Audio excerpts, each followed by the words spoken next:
Chris Brueggerman. Who else am I missing? Ed and Judy Tonello. Yeah, where are they? Are they up here? They're down below, Ed and Judy Tonello. So the host committee tonight really wanted to deliver some results for Richard tonight here in Gloucester. It's really, really important, as many of you know, for Gloucester, Rockport, Essex, for all of Cape Ann to be able to deliver some positive results for Richard this November. And it is with a great honor that I introduce you to tonight our next Congressman, Richard Tisei. But before I do, I want to give a very special thanks and warm thank you to Joe and Connie Orlando, who have opened up their home.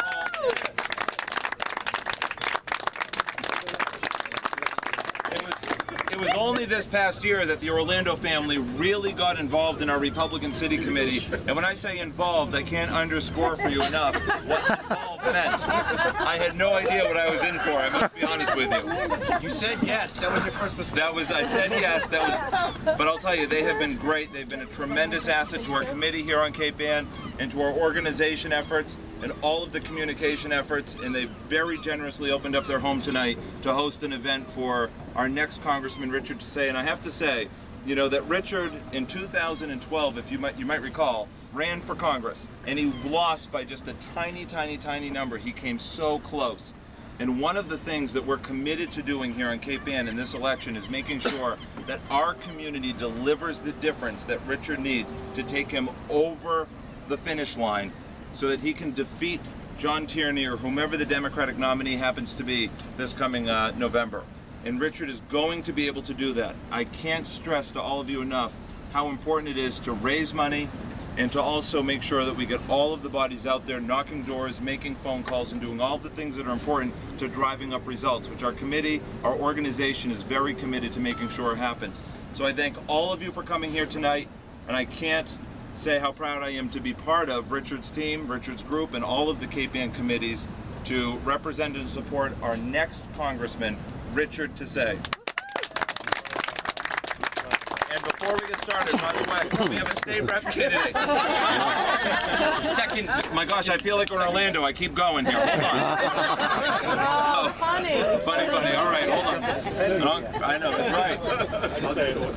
Right. Good luck to that. So we actually have a candidate here tonight, Bob Wynot, who's running for state representative in this area for Essex, Rockport, and Gloucester, running for state rep against Ann Margaret Ferrante. Bob Wynot was gracious enough to join the host committee, helped to recruit people here this evening, helped to raise money for Richard, go door to door, and many efforts for Richard. So I want to thank you for that, Bob. But also, Bob, before Richard comes up, if you'd like to go ahead and say a few things to your audience. This is Bob Wynot, everybody, running for state rep.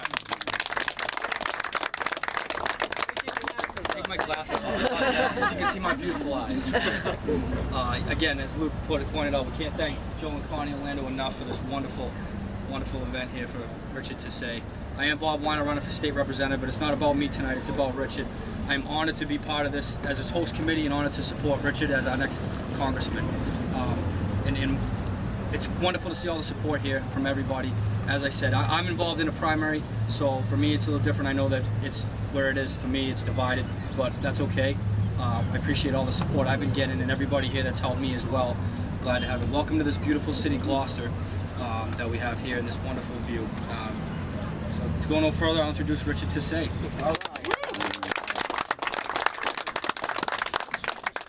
Thank you. As you can imagine, I'm doing a lot of different events, pretty much everywhere, in all different types of homes and communities. And I have to say, of everything I've done, this is probably the most beautiful view, panoramic, right? I don't know what the building code is here in Gloucester, how many people you can actually have. As long as they're Republicans, we can have as many.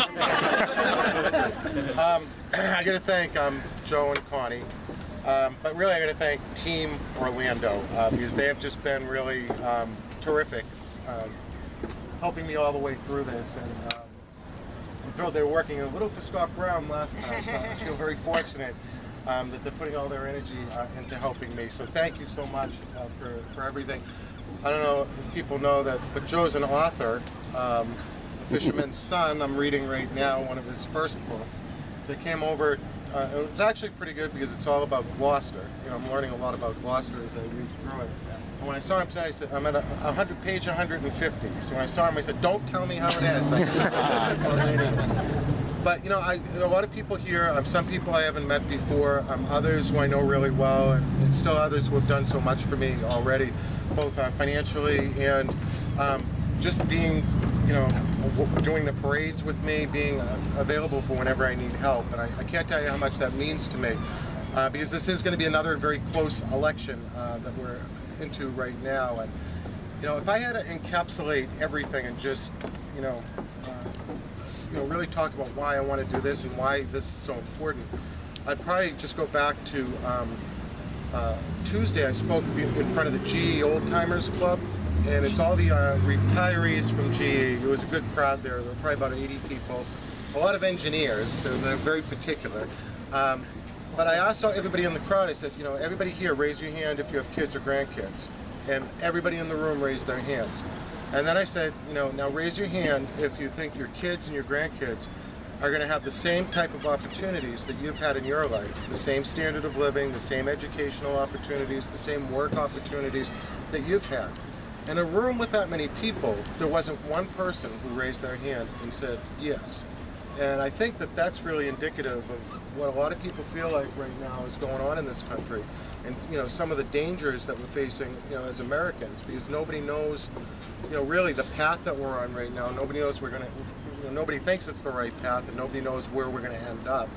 And you know, if you look, you know, Arthur's sitting over there, and this is going to be one of his first election, right, that he voted in. And I said, you should be more interested in this election than probably anybody here, because you're the one who's going to be affected by, you know, the fact that we are in so much trouble right now. And you know, any kid who's born today owes about $60,000 towards the $17 trillion debt that we've accumulated. So all those kids are going to have that burden on them, you know, going through their life.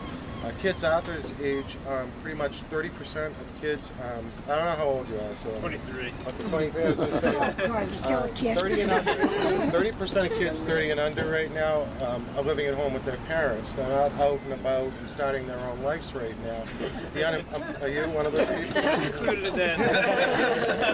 I'm 40 and under. And the unemployment rate's pretty high. And I mean, it shows you what's going on with the job market right now. And again, so you have this tremendous debt, you have the economy not creating the type of jobs that people need to live, work, and raise a family.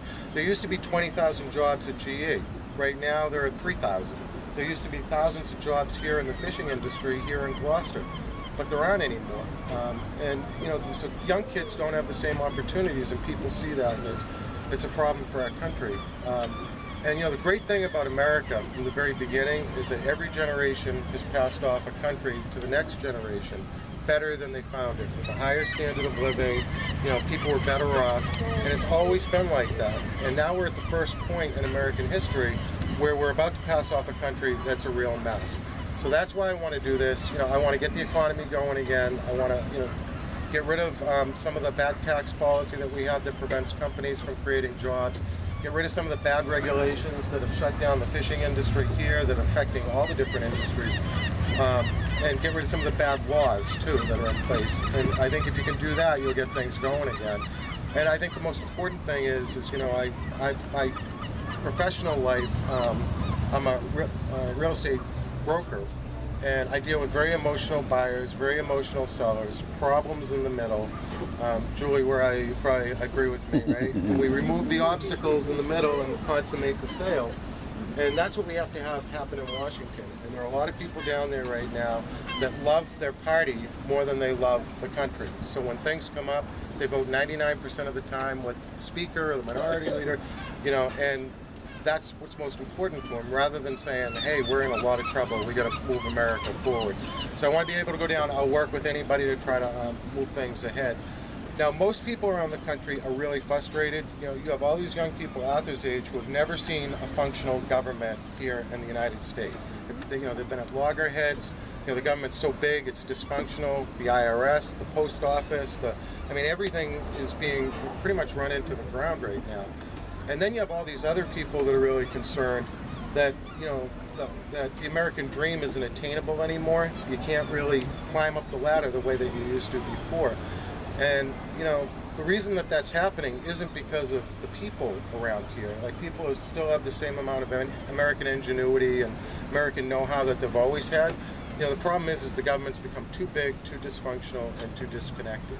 And most people can't do anything about it at all. There are 435 congressmen in the country, and out of the 435 seats, there are only 40 seats that could shift from one party to another. And out of the 45, there's only 12 that are considered toss-ups in the entire country. This is one of the 12. Nobody knows what the outcome of this election is going to be right now. So for all the people who have pretty much had it and want to make a change and want to send a really strong message to Washington, you are in a really unique position to be able to do that. Now, 2 years ago, 53% of the people who live in this congressional district voted for somebody other than the incumbent congressman. They either voted for me or they voted for my good friend here, Dan Fishman. And that's really says something. You know, a 17-year incumbent, 53% of the people said no more. We want to try something else and move in another direction. So I feel very fortunate that I have Dan on my side this time. Happy to do it. You earned my vote. You earned my vote. And we're picking up people pretty much all over the place as we go around. So I'm really excited, and I just want to thank everybody. You know, for people who are paying attention, there's a lot of concern. You know, you turn on the news every day, and you're just going to be saying, "And what the heck?" And then there's this whole other group of people. You know, I was at Costco, and I had my Costco card. And the guy looked at it and said, "Oh, Richard, you gonna run again?" And I'm like, "Yeah, I've been running for like 7 months." When's the election? In 2 years? I'm like, "No, it's in 125 days."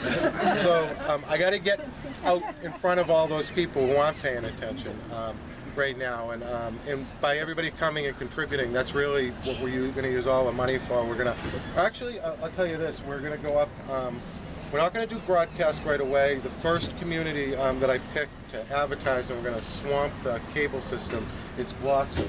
And so you're going to see, probably, they're developing the commercial right now. They just sent us one. So you're going to start to see the results of what we're doing up on the air. And basically, there's 700,000 people. A lot of people know me in my area, but they don't know me up here. So I still have a lot more people to meet, and that's really what I need to do. And by being here tonight and contributing to this event, you're helping me do that. So I really appreciate it. Thanks so much for being here. And I think it's 124 days until the election. So you don't want us to show up a day late. Yes. Thank you very much. I think your commercial should have some seagulls in it. Maybe not the light. Can I just say one thing? I want to say something, I won't take a lot of time. When John Taney was elected to Congress, we had over 400 fishing vessels in this fleet. Today there's less than 30. And that's a direct result of federal regulations. That's a direct result of the environmental lobby who owns the Democratic Party, who gives tens of millions of dollars to Democratic congressmen and senators, who have used junk science as a way of justifying destroying this industry. We're talking 400 boats, we're talking 6 or 7 men per boat. We're talking about 10 fish plants that process that fish. We're talking about ice company. We're talking about oil suppliers that fuel those boats. We're talking about a community that was a fishing community for 150, 200 years. And we've watched the Democratic Party destroy it because they want to take the money with junk science. If we don't start electing people like Richard and like Bobby to start to say enough, we've got to stop with the regulations, we've got to stop hurting people who are employing people, and we have to put people in office who are going to remember who elected them, okay? And I believe, and I helped Richard last time, but I jumped in with both feet, and this is a guy who for 30 years did nothing politically. I took care of my family, I built my business. You wrote a book. And wrote a few books. But I have 5, almost 6 grandsons, and I'm terrified of what they face. And I'm going to do everything in my power to make sure that we turn this country around, because it's every one of our obligations. And I don't care, you know, and in every community there's going to be opposition and there are going to be people who think ill of you, and it doesn't matter. Because I owe to my children and my grandchildren the future. I want to see 400 votes in that harbor again. It can happen. There's plenty of fish in George's Bank. We just have to be allowed to catch it. We don't need welfare, which is the Democratic stable for everything. Okay? So I've spoken too long. Excuse me. Let's turn KP No, it's great. red. What are you doing? Bravo.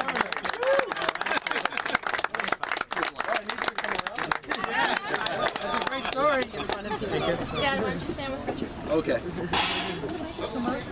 Dad? Yeah. If they want to. Bob, can you get in there too? Michael's got it on tape. Thanks. You want a family? Yeah. Oh, not of course. Maybe not. Yeah, that resonates. Just do that, but thank you. My mom.